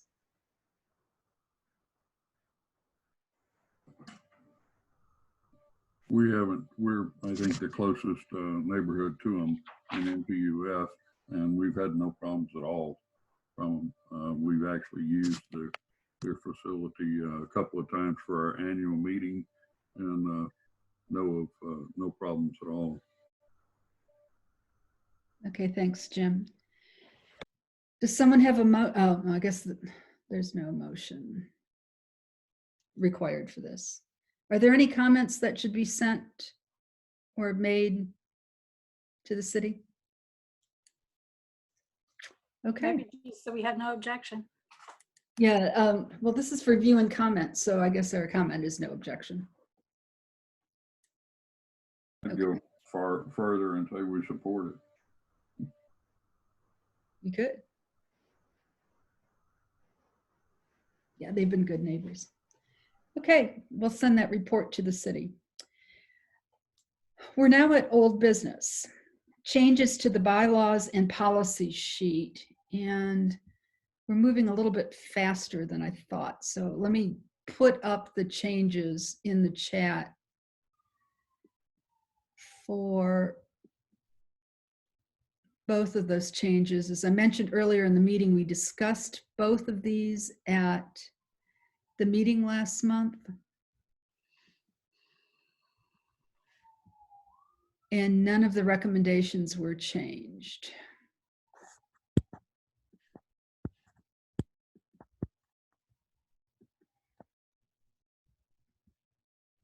Those are the policy sheet. And the next is the bylaws.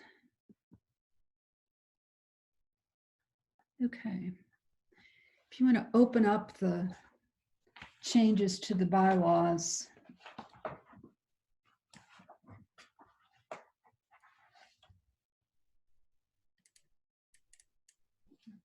Here we go. The executive committee is recommending that we make several changes to the bylaws. We have, as part of this process, we distributed proposed changes at the September 21st NPU meeting. They were reviewed and discussed at the executive committee meeting in more depth on September 28th. Notice was given that bylaw changes would be considered at our October meeting, and the specifics were distributed. Today is November 16th. The NPU will vote on to accept these revisions or not. And the updated bylaws and policy sheet will be submitted to the Department of City Planning this week following this meeting, with the effective date for the bylaws on January 1st and for the policy sheet effective December 1st. So Kay, do you want to walk us through the, or I can do that, one or the other? You can go ahead, that's fine. Okay. The first change is in Article 3, and I'm starting with the bylaws. It's a simple change in the meeting section to add the words, NPU-F shall meet in regular monthly session in person or virtually upon the call of the chairperson. And then the rest of that description remains unchanged, but it addresses when the NPU will meet and at what time. And if the meeting needs to be changed, it'll be done by NPU-F vote, etc. Any questions about that change?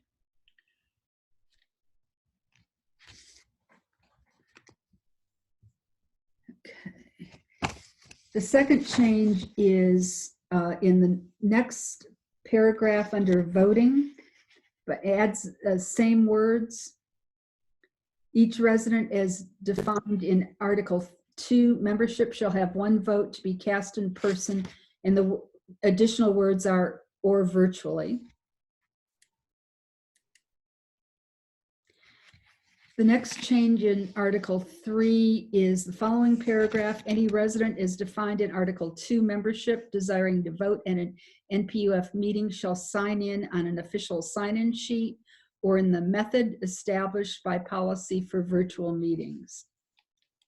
Or in the method established by policy for virtual meetings are the additional words. She shall list his/her address and present reasonable proof of residency. And that is how we're describing the verification of residency that we're now using. The next change in Article 3 is to add the words or in the method established by policy for virtual meetings.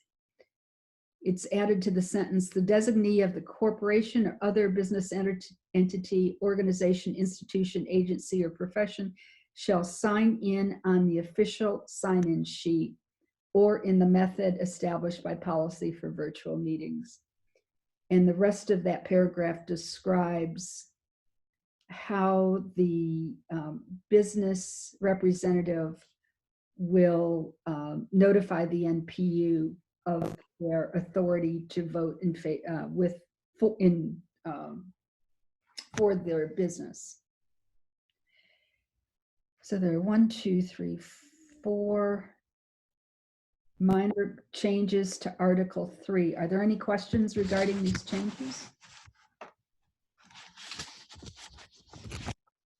Is there a motion to adopt these changes in?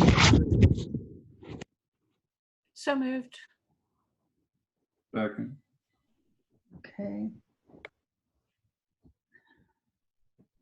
A motion's been made and properly seconded to adopt changes in Article 3 of the bylaws. All those in favor, please click on the yes check mark.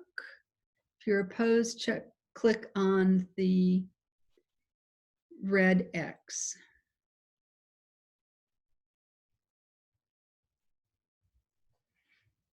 Has everyone voted that cares to vote? Okay, by a vote of 12 to 0, the motion carries. Article 3 has been amended. Next change is Article 6.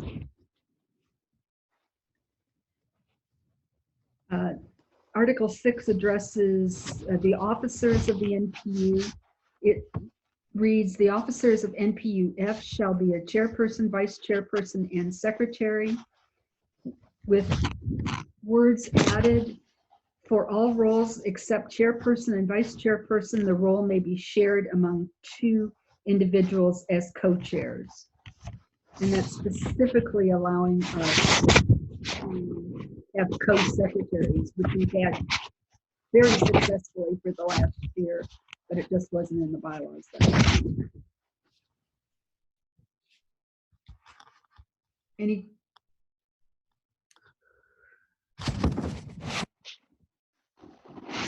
And also changing in Article 6, under the duties of officers, in the chairperson paragraph, we've added the words, the chairperson may appoint ad hoc committees to address timely issues, and the new words are, with the consent of the NPU. And then it goes back to, the old text says, the chairperson shall carry out other duties as may be designated by the general membership. The reason for this change is to be consistent with the paragraph that describes the ad hoc committees, which says the chairperson with the consent of the NPU may appoint ad hoc committees to address special issues or concerns. So it's just putting those two so that they are consistent. Any questions about the two changes in Article 6? Is there a motion? I move to accept these changes to Article 6 to the bylaws. Okay, is there a second to the motion? Second, that was Jim. Yes. Any questions regarding the changes or any comments? Seeing none, I'll open the vote for the motion. Click yes if you're in favor, no if you're opposed.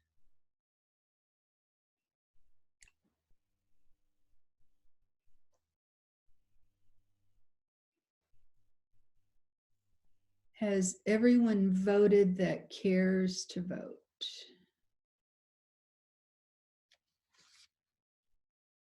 Okay, the vote is closed. The motion carries 10-0. That is it for the policy changes, or I'm sorry, for the bylaw changes. I'm going to the policy sheet document.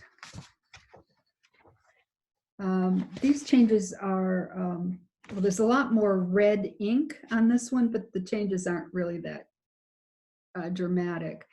The first change is section 4 of the policy sheet, which describes the order of the agenda. And the recommendation from the executive committee is to move up the consent agenda to prior to the presentation. And we've been doing that for the last couple of months, and it seems to be working out. Any questions regarding that change? Is there a motion? So moved. Okay, Second. Rich Sussman made the motion. It was seconded by Kay. The motion is to accept the change in the order of the agenda on the policy sheet. All those in favor, please click on yes if you're in favor, no if you're opposed.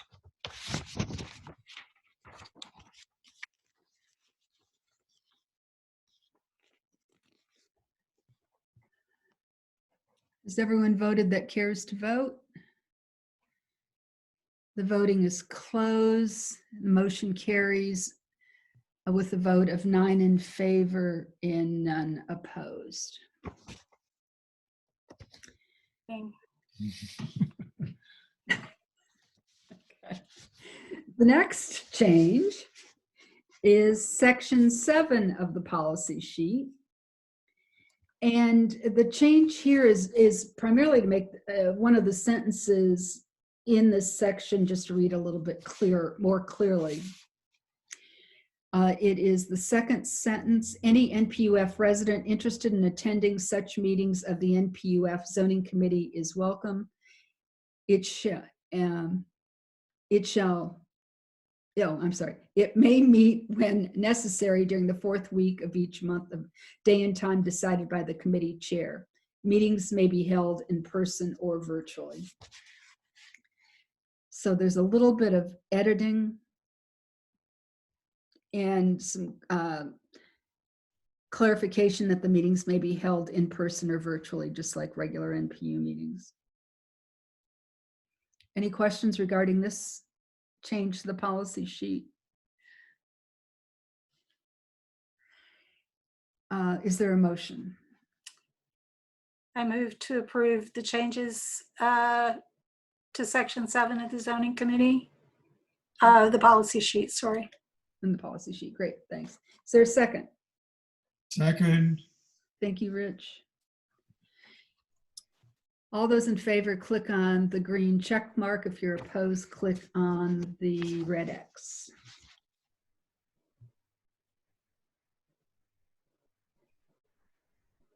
Has everyone voted that cares to vote?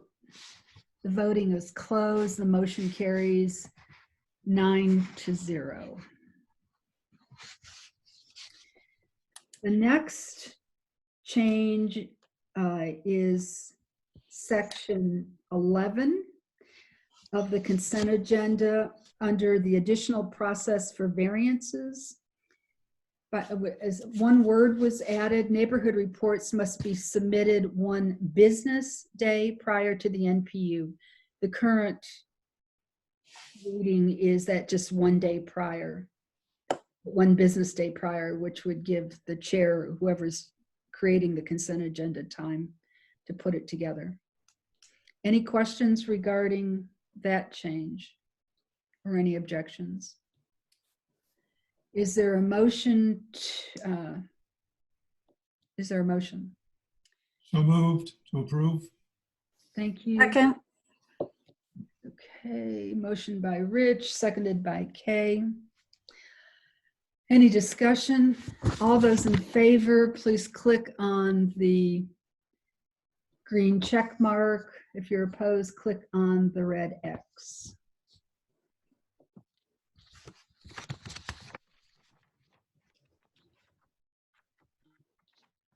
Has everyone voted that cares to vote?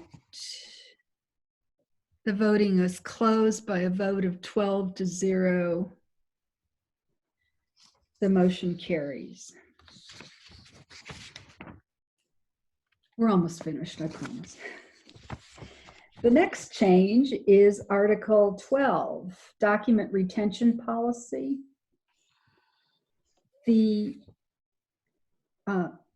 currently, the policy sheet suggests that copies of the variance applications, rezoning applications, the LRB applications, those 3 applications would be kept on our website. When our new website was created, a decision was made to maintain the applications on the Google Drive instead and make them available electronically upon request. So that change was made. In addition, general emails and correspondence. The current policy sheet says that emails will be retained for 5 years and only refers to the chair's emails. And that language has been rewritten to be 5 years officer and committee chairs' email accounts, which will be transferred to successors. And then the final change on the retention policy is that NPU work product, for example, CDP policies, CWP, CIP priorities, etc., that the most current version on NPU-F website, previous copies kept indefinitely on the Google Drive. The words on the Google Drive have been added. Any questions regarding the changes to Article 12?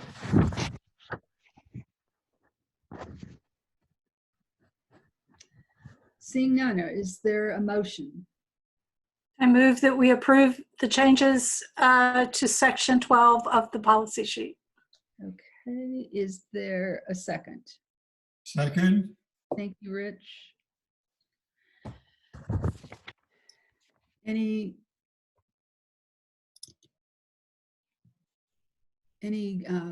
comments? Seeing none, please vote. Check the green check mark if you're in favor, the red X if you're opposed.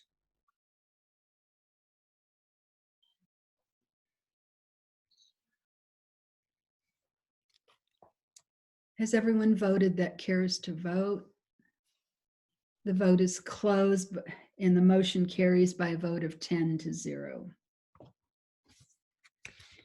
The last item on the policy sheet is a new section, section 13, the procedure for virtual meetings. This is an entirely new section and I'll read it to you so we have it in the record.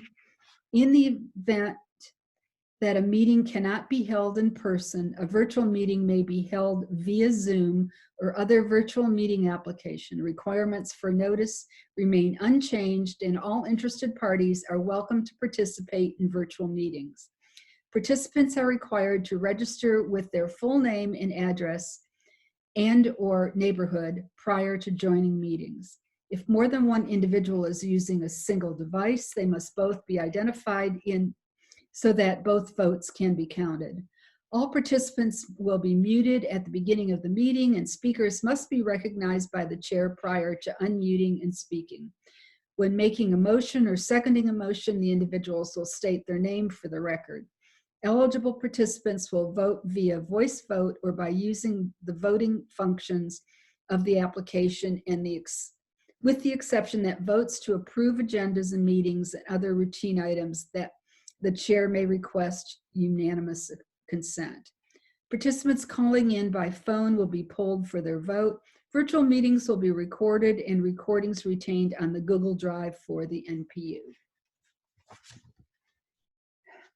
Any questions regarding that language or procedure? Okay, is there a motion? I move that we approve the procedure for second. virtual meetings. Okay, was that Rich that seconded? Yes, It was. aye. Okay. Okay. Okay, any comments regarding the change? Seeing none, I'll open the vote. All those in favor, click on the green check mark. Those opposed, click on the red X.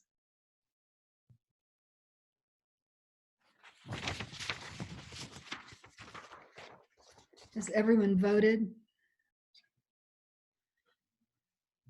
Okay, the number's not changing. The vote is closed. The motion carries 10-0. And that is the end of the changes. Thank you. And Kay, thank you for all the work that you did to pull these together. No problem. Thank you. Okay. The last item on the agenda is elections of officers for 2021. Doug, you've managed the elections in the past. Are you okay with doing them again this year? Unmute, Doug. I would be happy to run the elections again. Thank you. You're on. You're on. Great. So national microscope. Thank you all for hanging in there for the last item on the NPU agenda tonight. It's the election of the officers for the 2021 term. We do this in two stages in this NPU. One is we ask for any nominations from the floor to complement any slate of officers that has been proposed already by the body. Madam Chair, do we have a slate of officers that's already been proposed for the election? We have, and I'm sorry that I didn't send it to you. Essentially, it's the current officers, Chair Debbie Skupczynski, Vice Chair Kay Stevenson, co-secretaries, which has been approved on our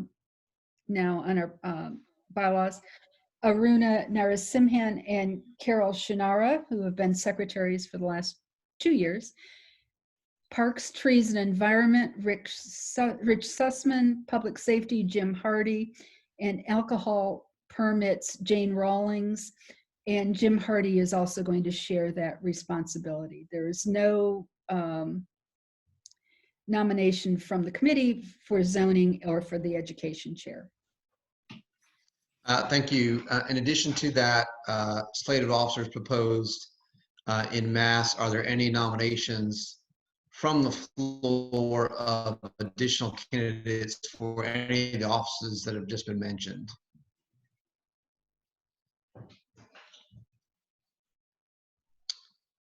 Any additional candidates from the floor one last time?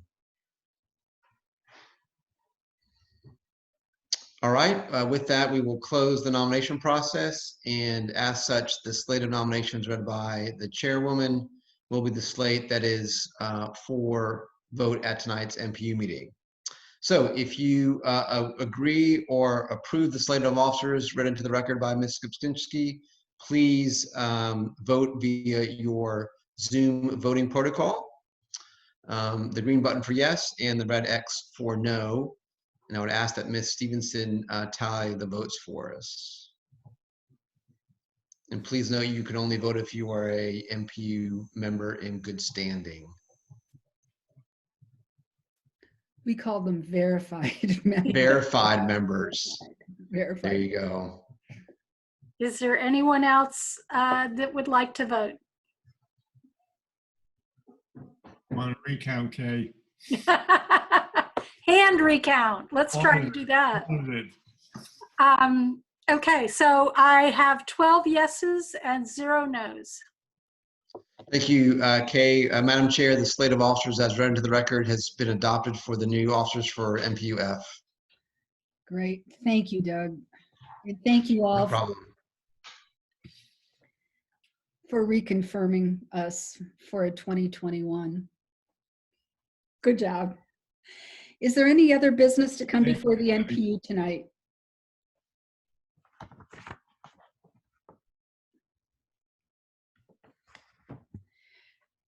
I don't see any hands raised. I don't hear any voices. Is there a motion to adjourn the meeting? Move. Second.